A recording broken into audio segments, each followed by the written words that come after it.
All right, hello everyone, and welcome to me and Peter's new podcast called the Philly Dogs Podcast, where we're going to talk all things sports and Philly sports in general, since we are from the Philly area.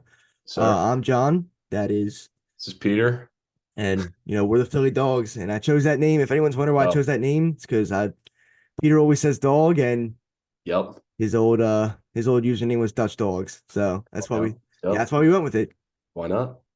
Um, so we're just gonna jump right into it. A little bit about this show. We're just, like I said earlier, we're gonna talk about Philly sports, all sports in general, and we'll occasionally have a different off topic, like how Stephen A. Smith does those little cartoon make believe things like Stuart Little versus or Chicken Little versus Ratatouille and stuff like that. You're getting a little bit of everything here. Um, so what we're gonna do is today is we're gonna talk about the Super Bowl. We're gonna talk about the trade deadline, with the Sixers did at the deadline. A little bit about the Eagles season and what we want from that going for next year. And even we could sprinkle in a little bit the Phillies because, who doesn't love the Phillies? Who doesn't? Starting off with the Super Bowl here, my heart tells me that I want the Chiefs to win. Yeah. Um, I I really can't stand a 49ers win and what their fans will do with that. After all the stuff that they talked about us all season and backing it up, with that huge, I think it was a 41-19 or 41-17 win over us. But Yeah. in my mind, when I think about like if I were to bet on this game, what I would do, and I think I would go 49ers money line here.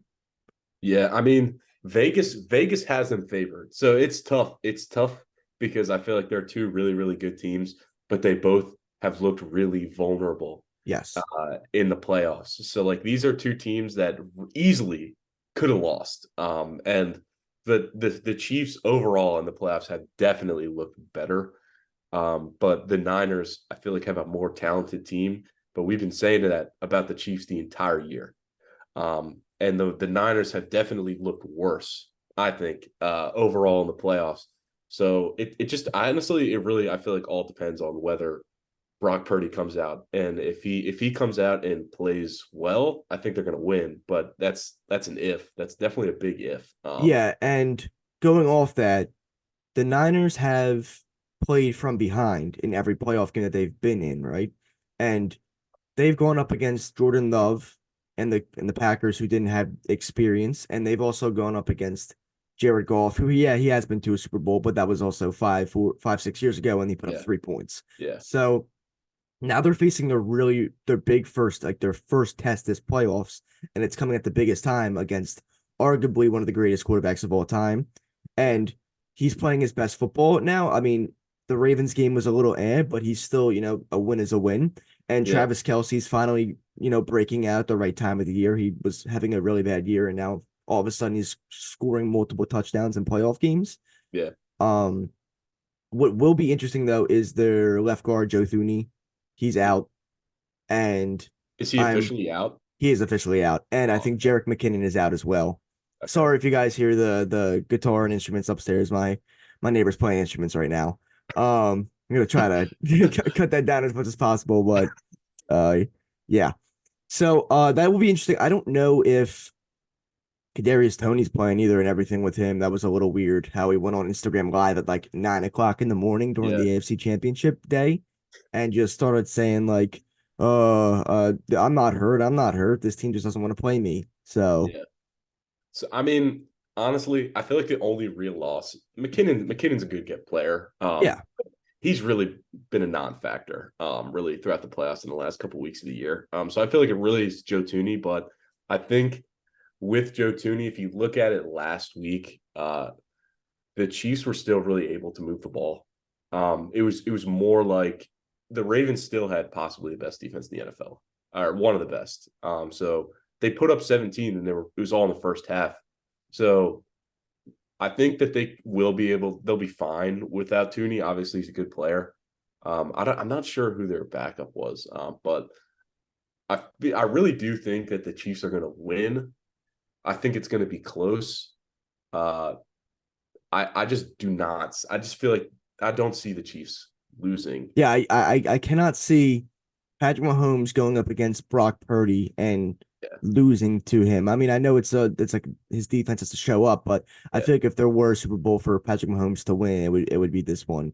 And just yeah, like everyone thought the Niners defense was going to get him in 2019, and they went down 10 points with like 7 minutes left. I mean, Patrick Mahomes is Patrick Mahomes. You can't really doubt him ever. yeah. Um, but yeah, I think I had this one 27-21 Chiefs. That's my prediction. What's yours? You know what? I'll go 24-21. 24-21. Yeah, I think Yeah, I don't think it's a super high scoring game. I think yeah, it's definitely a one score game at the end of the game. But yeah, yeah. So 27-21 me, 24-21 Peter. That's our yeah. predictions. Both had the Chiefs. We're a little biased, but at the end of the day, it's Patrick Mahomes. So I mean, the Niners are so hateable, especially from an Eagles fan. and in my opinion, I think they're more hateable than Dallas. At this point, At yes. this point, This because point, our actual players get along with Dallas's players, yeah, whereas the 49ers players just completely hate our players and vice versa. yeah. So, The Niners are so hateable that it's like, why? I just don't want. There's no way that I could see them winning because I yep. hate them so much. But also, I feel like if you look at them through the playoffs, they should definitely have lost to Green Bay. They could, And the Lions, and the Lions. I they mean, went down 24-7 and Brock Purdy threw a ball off a guy's helmet. So, I know. It's like how are they in the Super Bowl right now with those plays? It's tough, but they're still a really talented team. oh Uh, yeah. the thing is, if they can come out and look how they did most of the regular season, and if they can run the ball, they'll be set because That's it, everything for them. that's everything. If they get McCaffrey going, you can't stop them. I mean, yeah, Shanahan's offense all stems from the run and play action, so it'll really all stem from that. So I think that the Chiefs will win, but it really will come down to if they can run the ball and if Brock Purdy plays well for the Yep. Niners, because both defenses are great. The Chiefs defense is elite, but it really If comes down Brock to, Purdy doesn't turn the ball over, if he just like Cam yeah, Newton says, if he just yeah, manages the game and doesn't turn the ball over and plays to not lose, they will win this game. yeah. I agree. I agree. The NBA trade deadline just passed this past Thursday, and there were some key trades that the Sixers made and overall that the league made. So we're just gonna bring up a few of the big ones here. Starting off with the Grizzlies and Celtics trade. Big trade, Xavier Tillman to the Celtics. Lamar Stevens and 2 second-round picks go to the go to the Grizzlies in return. Monte Morris goes from the Pistons to the Timberwolves. Buddy Hield goes from the Pacers to the Sixers. Kelly Olynyk goes from the Jazz to the Raptors. Gordon Hayward goes from the Hornets to Oklahoma City. The Raptors trade Dennis Schroeder and Thaddeus Young for Spencer Dinwiddie. The Hornets, big trade for them. The Hornets traded PJ Washington to the Mavericks. And the Nets finally traded Royce O'Neal. They wanted 2 first-round picks for him, just like they did Dory Finney-Smith, but they ended up getting 3 second-round picks in a 3-team trade with the Grizzlies. Um, Sixers traded Patrick Beverly. We'll get into that. That's a wow. Uh, to the Bucks for Cameron Payne. And they also traded Jaden Springer to the Celtics for absolutely no reason as well. A couple last minute minor trades for like salary reasons and buyout kind of stuff. So we're not going to get into those little ones. But um yeah, a couple teams got better. I think the Mavericks got better. They got a couple big men. Yeah, Um man. I mean, if they ended up getting, did they end up getting uh Gafford? yeah, they got Gavin They from did. Washington too. I think the Mavericks probably were the biggest winners of the trade deadline, because that was, Also, I forgot to mention real quick, not to cut you off. I think that them and the Knicks, because the Knicks got Bojan oh yeah, Bogdanovic. sorry. Bojan The Knicks Bogdanovic, definitely won. yeah, The Knicks and definitely won. Alec Burks. The Knicks are my winners, but if I had to go a clear number two, I think I'd go Dallas because they upgraded the one position that they desperately needed to. Yeah, they really needed a. I feel like they really needed a forward. I think PJ Washington is begging to be on a good team. I think he's looked like he could play winning basketball. I mean, he's one of those guys that can kind of do everything. He's like he's a bigger version. I feel like he's kind of like Tobias Yep, Harris. I was just gonna say that Um, he's a bigger, better version of Tobias. In yeah, my, like the way that he can kind of do everything. He's younger. He's more athletic. Obviously, mhm, they do some different stuff. yeah, Uh, I think he'll be big I for think he them. plays his role better than Tobias plays his role, and that's a big factor in this trade too. Yeah, especially, and they also got Gafford, and Gafford, who is a great big man. I mean, he can play his role too. For Yeah. he's been dying in Washington for the last like 5 years, Hmm. and he's just a great athletic big man. Solid rebounder, good Yeah, defense. he's a solid rebounder. I think that him and Lively that'll be a great rotation. Then you don't have to play Dwight Powell anymore. Yeah, Dwight Powell's Um, kind of like a lost cause. And you have yeah, and Derrick they got Jones Grant Jr. Williams out of there, Yep, you who's have Derrick Jones Jr. um, You can throw in that rotation too. I mean, you have a yeah, bunch of athletic wings that are like 6'10", 6'9" and above that can actually provide you something. And that's the one place that Dallas has lacked is that forward position because they yeah, constantly get good guard play. And yeah, their center, Kleber, he's been, I mean, fine. He plays his role fine. yeah. Cleveland's okay, Yeah, nothing and crazy. Lively's been good, but I really like Derek Lively. it'll be good to see him and Gafford. Like I feel like there'll be less pressure on Lively because he's just a rookie. Yeah, Um, since they have Gafford, I think there'll be less pressure on him. So, what do you think about the Buddy Hield trade? What's your I like it. I don't. I know people kind of fell in love with Marcus Morris in a way because he's from the city and he loves it. But I think if you're trying to win now, Ed, yeah? you need to get off that $17 million contract. We finally, everyone, let's clap it up here. We got rid of Furkan Korkmaz after 7 years. After He's his like been four trade yep, requests, four trade requests later. He wanted to be part of the Ben deal. He wanted to be part of a bunch of other mini deals over the years. I remember he wanted to when we brought in 2020 when we brought in Alec Burks and Glenn Robinson the third. He yeah, wanted to be part of those deals too. Um, he's the longest tenured Sixer I know, besides Joel. I mean, he's yeah, been on the team forever. and he was kind of when we had a couple injuries and a couple people down sick. He was kind of making a couple big threes in some games, but Yeah, he he's a was weird talented. player. He was always a talented player, but he just could never really like put it together when he actually did play. I feel like that was Yeah, kind of his thing. But for the overall trade, I really like it. I think that the kind of the theme for the Sixers trade deadline was they first of all they were trying to lower salary and they wanted to get off long-term deals so that they have space because I think they only have like 3 or 4 players under contract going into the off season. So those are like tradable deals. yeah, and they wanted to get off those expiring deals and like they Daniel House Jr. trade Daniel House in a second for nothing. Nothing. Uh kind You of kind got to of trade a second to get off Daniel House. yeah, He I he mean, might have been the worst player I have watched. He dude, stunk for the his Sixers. step He back stunk. three was Oh the most awkward looking step back three I've ever seen from the yeah, I like don't and know he if you would watched it. The one game, it was hilarious. They were losing by like 15 maybe, and or honestly, it might have been the Jazz game they won. But he he was doing like a little ISO thing in the corner, and he was about to take a step back three, and Nick Nurse is like timeout yeah, wait, for I actually them. do remember. I do remember Yeah, that. I was like, it and was there was like hilarious. there was like 6 seconds left in the shot clock. I'm like, did we really just call a timeout right there? You can get a better shot than Oh, that at Daniel that House step point. back three, the worst. I do believe uh that was a good trade in hindsight because now you have flexibility in the buyout market. That Yeah, trade in total, I think he was on like a $4.5 million deal, and yeah. they also I forget who we traded him to. Um, I'm blanking on right now. They also sent us money to where now we have I think $11 million in the Yeah, buyout market this year, which is huge. And next year we got a bunch of picks in these trades. I know we got one.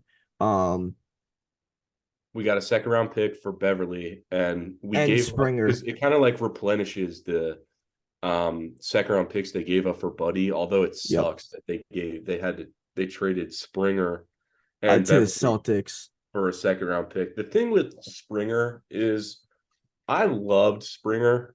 He showed a lot of glimpses, but I just don't think that he'll ever become a playable offensive player No. in the NBA. He just looks like he doesn't know what to do when he's He's on too quick. offense. He's So going too quick. He can't slow yeah, down. he's a really talented defensive player, but he's just not ever. I don't think he's like Matisse Thybulle a little Yep. bit in that way, like where, but he's worse. And his shot looks so awkward. He has such a wide Yes. base and he takes so long to load up when he Yeah. shoots. Yeah. It's just I don't know. His athleticism's off the charts. And if Boston Yeah. develops him like into an offensive player, then he will be like a great role player for them in Yeah. the future years. But I think for this current team, he just doesn't really fit what we're going for. Yeah. I agree. He doesn't really fit. He was going to get minutes. He was getting a lot of minutes really when everybody's been injured. These last Mhm. couple Sixers games have been terrible to Yeah. watch because it's everybody's out. I Yeah. mean, And we got I mean, perfect example last night we had Buddy Hield play 40 minutes. yeah, he just came in. He Like just first came in. I day. mean, if you look at it though with Buddy and Embiid, he might be. Obviously, it depends on what you think of JJ Redick, but The he might be dribble the best handoff. shooter Joel has ever played with. Yep, the dribble handoff might be elite, like the JJ Redick Yeah, old dribble handoff. That yeah, and now that we have a point guard that can shoot, yeah. if when we run the pick and roll, it's going to be that much more deadly. And I think I'm kind of glad we didn't trade Rocco because I agree. I want to see what Rocco brings to this team when he's healthy, Yeah, and if he can still shoot the ball and he can still provide good defense because you can pair him next to Paul Reed. They're both 6'9", 6'10", and they both can play good defense in the backup minutes where Embiid is on the bench and Toby's on the bench. Um, nah, yeah, I agree. but yeah, that's I would give Daryl Morey a C minus for this deadline. Yeah, I think I'd give him a C minus C because minus. Wow. he got Buddy Healed. I did not want to trade Pat Bev. I Yeah, know his that was minutes. tough. I know his minutes were going to go down, but I didn't want to trade him. He's a great locker room guy. Maxie loves him. The team loves him. I agree. I agree. I mean, if you listen to what Daryl Morey like, and in his press conference when he was talking about it, he was really like, it was like he was like cryptic. Like he was like, yeah, well, he was going to get less minutes down the stretch. I don't think I understand that you're going to get, you got a second round pick and a playable player for him when he was a minimum vet minimum coming Yeah, in. That's value coming back. But Pat Bev was awesome. Like you could tell everybody loved Pat Bev. He was great for the younger guys. Uh, so it's tough to see him go. I mean, we'll see how campaign is. He really barely plays for the Bucks. I mean, he gave us 20 last night. So, but Somebody then had to again, score 20 points. Somebody, yeah, it was going to be someone Ricky Council. I mean, someone had to, whether it was Turk, Ricky, campaign, one of the guards had to. yeah. Um, So so yeah, what would you give Daryl Morey? If you had to give him a grade for this trade deadline, what would you give him? I'll give him a C. I'll You give him a give him C. a I won't C. go. I won't go as far. Actually, you know what? C plus because I like the Buddy Heald pickup and I see what they're doing, but I don't really like how they gave up Springer for a second round pick. I personally thought you could use him probably in a bigger trade as like a first round pick, like he's a first round pick because I think he shows enough talent and he was a former first round pick. And to give up Pat Bev is tough, but I mean, I guess you got some picks back for that are eventually going to get traded. But the thing is with Daryl, like I feel like he has used those second round picks in the past to make bad trades, Yeah, and at this point now we're paying the price for it. exactly. Like he is doing that. He's making those terrible deals so that he can get more second round picks back, which is it's tough, but I would give him like a C. But overall, I think you're right though. For the overall winners of the deadline, I think the Knicks Yep. won the The Knicks deadline. are scary, dude. And look at the Yeah, Cavs coming up too. They're not even fully healthy, and the Cavs are the 2 seed. They're 17-1 in their last 18 games. Like yeah, they're yeah. coming. The East is really good this year.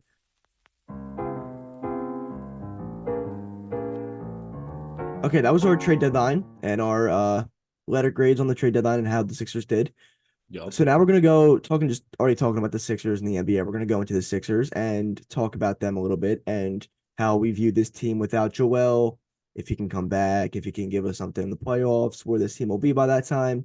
So we're just gonna start off by I'm gonna list this is our upcoming schedule in March. Now I know we play the right now in the next few games, we play the Cavs, the Bucks, the Celtics, the Knicks coming up.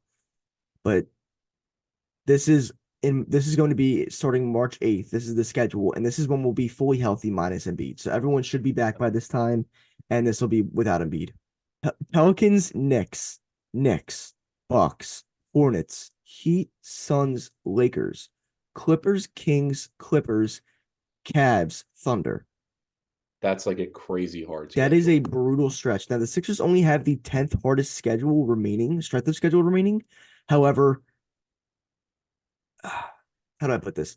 It's more like the first when you have no Embiid Yeah. because you're The way going that to, they've looked as it's brutal. It's brutal. I mean, obviously they had a lot of guys hurt, which is understandable, but I feel like once they get back Melton, I know you're not a fan of Melton, but Melton being gone, you could tell how much that they yeah. missed it. He is And very important. I believe that I think that we could have traded Milton at the deadline. And this is the total trade that I would have done. Morris, Melton, Springer, a first, and maybe a couple seconds. And I would have went and gone and got DeJounte Murray. That's what I would have done. Now it's tough because he's on a huge this popped up. It's tough because he's on a huge contract, right? And it's Yeah. $40 million next year, and there's still 4 years left, and you're gonna have to give up a lot, potentially two first round picks. But I think that's just someone that you can take the pressure off of Maxi Yeah. because Maxi, now you see Maxi getting the MB treatment a lot, getting double teamed off the catch, He's shooting been really, really, really rough he's lately. I mean, shooting yeah, he's not been 30, shooting well. 31% from three on over 100% attempts without Embiid. So Yeah. He's not been great. But also like they're playing box and one against Tyrese Maxey. Like it's he's like he's not supposed to be a 1A. He's not a 1A superstar player. He's like all I think he can be an all-star, maybe like a third team all NBA type player, but he's mhm. not going to be a second best player, or he's not going to be the best player on like a No, championship team. he's Uh, the best. He's like an amazing number two option, and I agree. then a good number one option on some nights, like we saw the Utah night. Yeah. If he's Uh, hot, then yeah, if he's he's hot, I mean, he shot amazing. 7 of 8 from three that night, and then the next game he shot 2 of 9. Yeah. So Yeah. It felt like that was a little bit of it was after he came back from injury. So I feel like he was kind of not playing too well. And then he left with injury and then he came back. So I really the biggest thing is the Sixers need to get healthy. Because I feel like if you got I mean, they have a decent roster and they should be able to be okay without Embiid because you have Buddy now. And I mean if you look at it, if you have Maxi, Oubre, Melton, Buddy, and like Paul Reed playing center. And that's a solid-ish lineup, and they have Tobias. yeah, and you So can even substitute because Kelly's been pretty bad in the starting lineup. You can yeah, substitute him when, Kelly's been yeah, rough. he's been playing like Charlotte Hornets, Kelly Yeah. Oubre. You can substitute him for Batum because Batum's been Oh yeah, Batum. Yeah, Batum will amazing. start. Yeah, Yeah, Batum he'll will be an start amazing when role player for us so far. yeah when he comes back, he'll start. I would say he'll start. I feel like when everybody gets healthy, obviously minus Embiid, it'll probably be Maxi. I think they're going to start Melton. Yeah, so do I. Not Buddy, because Buddy's been tough on defense. I don't think that he'll start. I think they might even start Oubre over Buddy just for defense, and then Buddy will come and obviously play a lot of Hmm. minutes and be the scorer off the bench. I Yeah, know you were looking for a center at the deadline. Andre Drummond, Andre Drummond. Why? So tell me why. Why do you think they need a center so bad? Okay, so Paul Reed's numbers on paper, they look good. And on nights like yesterday when he has a double double at halftime, that looks Yeah, good, right? I just think he sets screens too lightly. He goes a little too fast. And when you need that, when like we saw when he went up against the Warriors and Kevon Looney was the center and they weren't running Draymond, he was getting absolutely bodied in the paint. So yeah, when you go up against these good teams and they have a Giannis and a Brook Lopez, and yeah. you're running Tobias and Paul Reed, the paint's gonna be just open, unlimited. They're gonna score 80, 90 points in the paint that night. And Yeah, I actually agree. I don't know if you like last night, Bruno Fernando. yeah, he Uh, was he killing like Paul Reed was in the paint. killing. Yeah, he was like kind of killing Paul Reed. I love Paul Reed. I just feel like they needed like a big dude. Like they need a big center that they can Yep. throw in sometimes. I think Paul Reed is like a versatile center because he's more of a four. He is a He is four a body. four. He's 6'9", 210 pounds. Yeah, So he is a four body. He's really, but he's a four that plays like a center. Um, I really like his skill set. I like the way I think he plays hard, and I think he is a good defender. Sometimes he's just not big enough. And Mo Bamba was mhm. supposed to be big like that, but Mo Mo Bamba Bambas. plays like a wuss, Dude, dude. he plays like he doesn't know how to control his body, and like he's in Yeah, a like when you're in a dream and you yeah, can't move your arms. yeah. That's how he plays like, and it's like the weirdest Exactly. thing ever because he's a good shooter. Like he has good form. He shoots the ball really well. He can rebound well. Sometimes he just doesn't act like he really is trying. The thing is, like he can rebound ish. I feel like if it's a contested rebound, he's not going to get it. He doesn't like he shies away from contact and he's not physical in any way. He's a skilled offensive player, but he really shies away from contact a lot. And I really think that they needed. I would have liked to see them go and get a guy like I don't know Daniel Gafford, like they got for nothing. Now, Like the I Mavericks. think that you could have went and got Andre Drummond for. I know they were looking for that the whole. All right, so I saw a report on Twitter that the trade with Andre Drummond was good. We were going to send 3 second-round picks, but they were trying to explore the trade market for a backup center to take his spot because Yeah, they didn't feel comfortable with trading him and then having to get a center on the buyout market like Robin Lopez. yeah. So they were trying to get another backup center on the market, and that never happened. So the deal fell through. But I think if you're the Sixers, I would have traded Mo Bamba in like a second or two, gotten a center, and then flip that, and then you trade that center with 2 first round picks for Drummond. I mean, Two firsts for no, Drummond. 2 seconds, 2 seconds, 2 seconds. I don't think that they would have. I really don't think. I think the Bulls wouldn't have done that. The thing is, when you're dealing with the Bulls obviously didn't want to do anything. No, they The don't make Bulls did nothing. The their Bulls want to last be their purgatory. last trade that they made was August of 2021. The Bulls want to be in purgatory. They have all these players on their roster, and they still suck. Uh, they're going to be a 9 seed. They're going to Yep, be a habitual 9 seed. So I mean, Kobe White is good. I think dog. they should have just let everybody go, build around Kobe White, and just be like a fun team and be bad and get a good pick and rebuild your franchise. Because keeping DeRozan and Levine, you're not going to win any games with those guys. And Drummond, I'm not a huge fan of Drummond, but Drummond would have been nice to see back on the Sixers just because he's a big body. I don't think he's a good defender or anything, No, but he but he's a gets big rebounds. body. He gets rebounds. He sets good picks and he finishes at the rim really nice. And Yeah, that's what I like about Paul Reed that he has developed this like weird looking mid range shot that goes in most of the time now. yeah, But he's not a big physical force that whenever so like I saw last night Trae Young went into the paint and just didn't not a floater like Trae Young's floater, not a floater, just a simple layup right over Paul Reed and just went yeah, in.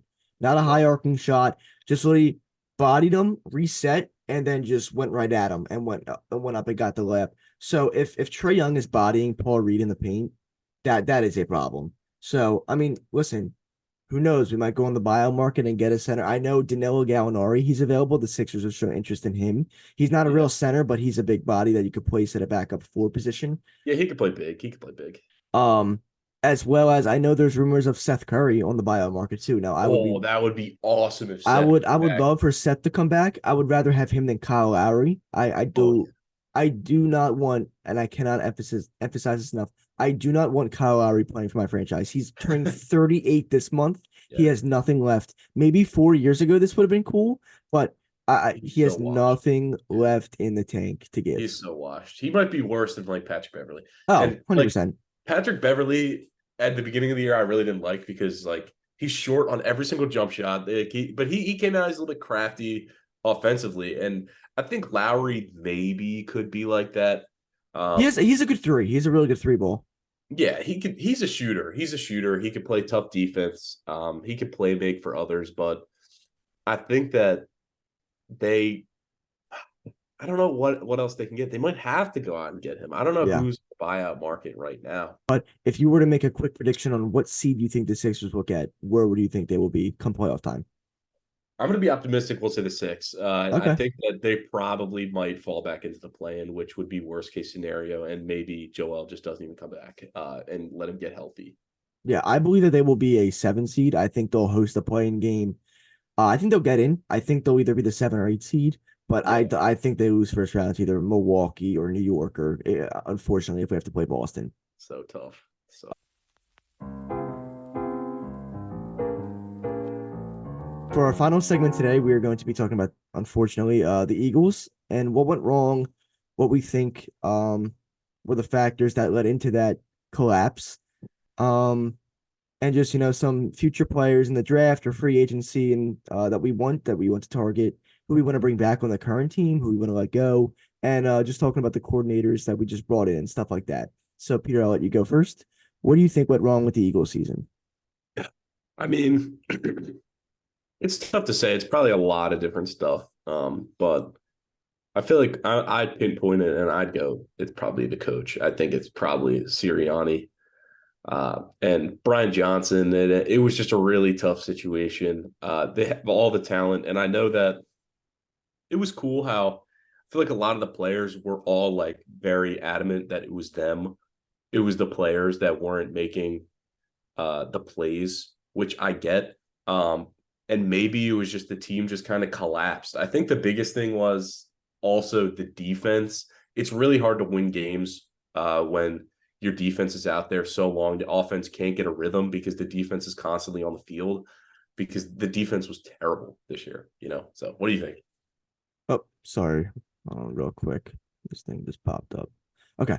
Um, I believe, yes. I believe that obviously the offense didn't look good. There was no pre-snap motion. We were just lining up and snapping the ball, and most of the time running stick concepts like out route and go. Yeah. That's really not going to fool any NFL defense, especially when you're not doing any pre-snap motion and they know what you're coming out in, and they can just basically set up in their defense. Yeah. But I do believe that the defense was absolutely atrocious. I mean, the amount of missed tackles that this team had in that wild card game alone, Yeah. that was one of the worst displays of a defense I've ever seen. Um, you you can't talk about enough the regression of some of these players this year. Yeah. Excuse me. Slay, Bradbury, probably the worst of all of them. Oh, yeah. Went from an all pro corner, no, Yeah. all first team corner, all second team corner to one of the worst Yeah. corners in the league. Avante Maddox coming back. I mean, his yearly injuries. I've had enough with Avante Maddox. Yeah. He I gets think hurt. I think Slay though, Slay is still good enough. I Yes, think he's that he's he's not a number still one playable. though. In my opinion, he's not a number one. Yeah. Yeah. I think you I gotta. What I would do in that scenario is I think I would give up this year's first round pick and next year's first round pick, or potentially a future first round pick, not next year.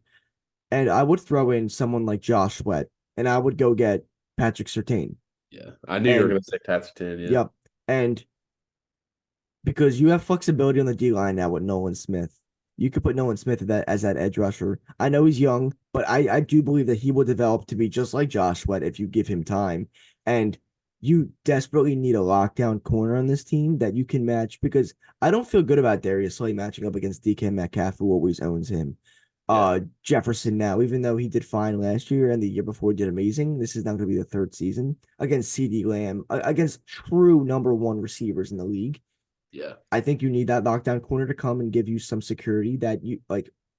At least the linebackers know, okay, I can blitz through this gap, and I can trust my corners to play good coverage if I am Yeah. leaving my zone. I don't think that I don't know if I'd love them doing that. Especially giving up Sweat. I mean, Sweat was good this Mm-hmm. year. Obviously, he had it rough. He had a down year. I think that Sertan would be amazing, but to give up that much, and I just don't think that that's something Howie would do. I don't think he doesn't really do. I feel like he doesn't really make No, blockbuster he like that. tries to get like the best guys available for like low cost. Yeah, like AJ Brown for one first round pick or stuff like that. So it's hard to say, but I think that they will get a little bit of help. Isaiah Rogers Huge. from the Colts is a good player, so he'll be big. Hopefully And he's quick too. he He's very quick. He cannot be worse than Bradbury. He cannot be There's worse than absolutely Bradbury. no way that he can be worse than what we had this year. There's just no way. Yeah, I he cannot be. love I also love Kelly Ringo. I think Kelly Yes. Ringo will be a great number three and a good slot nickel corner. Yeah, I think Ringo's good. Ringo is good, and Ricks is okay too. Like Yeah. he made some Ricks is mistakes. fine. The number one corner that I don't want to see on my team next year, obviously James Bradbury, and two, I hate Josh Jobe. I can't stand Josh Jobe. Josh Jobe is terrible. He's a special teamer. They were playing him because they were matching him up against CeeDee Lamb in the first Eagles game. I was at the game. I was Yeah, seeing Josh Jobe wind up against CeeDee Lamb. I was like, what are we doing here? Like, yeah. What is this? I mean, I think with Vic Fangio coming in, I don't know what you think about Vic I Fangio, love but it.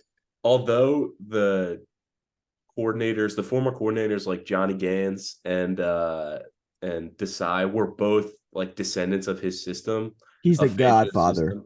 Yeah, but Fangio also like created it. I think that Exactly. if anybody's gonna get the players to buy in, it's Vic Fangio. Vic Yeah. Fangio's really, really good coordinator. Has been a coordinator for a long, long time.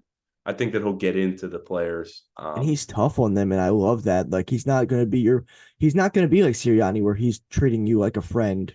Like Yeah, he's going to be rough on you. He's gonna let you know how he feels, and if you're playing like that, like if you're playing like, then he's gonna tell you that to your face, and that is something that we desperately need. I feel like the culture has kind of shifted where in 2017, 18, our defense was a hard hitting defense that nobody effed around with, and that we hit hard, we played hard, and Malcolm that Jenkins. exactly. Malcolm Jenkins. I mean, even like guys like Duke Riley that came in and they just Yeah. hit hard. Alex Singleton hit hard. Everyone just hit hard. Dude, Alex Singleton had a crazy good season this year. Dude, Every I think time I he watched the was. Broncos, he was I amazing. think the last 2 seasons he's been top three in tackles. Yeah, he was. It was tough that they had to. I mean, he did get paid, Yeah. but Same I with feel like TJ. I feel like losing him and TJ really, and I oh, don't. I think we underrated how big losing TJ and Alex Singleton were at the time. and Kaiser White and Yep. Kaiser White. Kaiser played a Kaiser great White was linebacker spot. good. Yeah, he was good. I mean, I think that they've probably neglected the linebacker position for too long. I think that We have been forever. they put too many eggs in the basket of Nicholas Morrow, and let's go get a free agent like Zach Cunningham, who was good, Zach Cunningham but played great.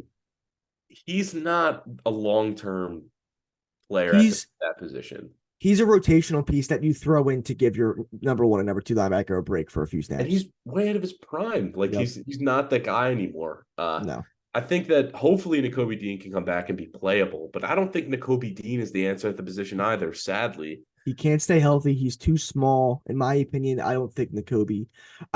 We all thought N'Kobe was going to be great, and he turned out to just be eh. I think that they need to get like one guy in Yep. free agency. Just get one solid dude and then draft somebody.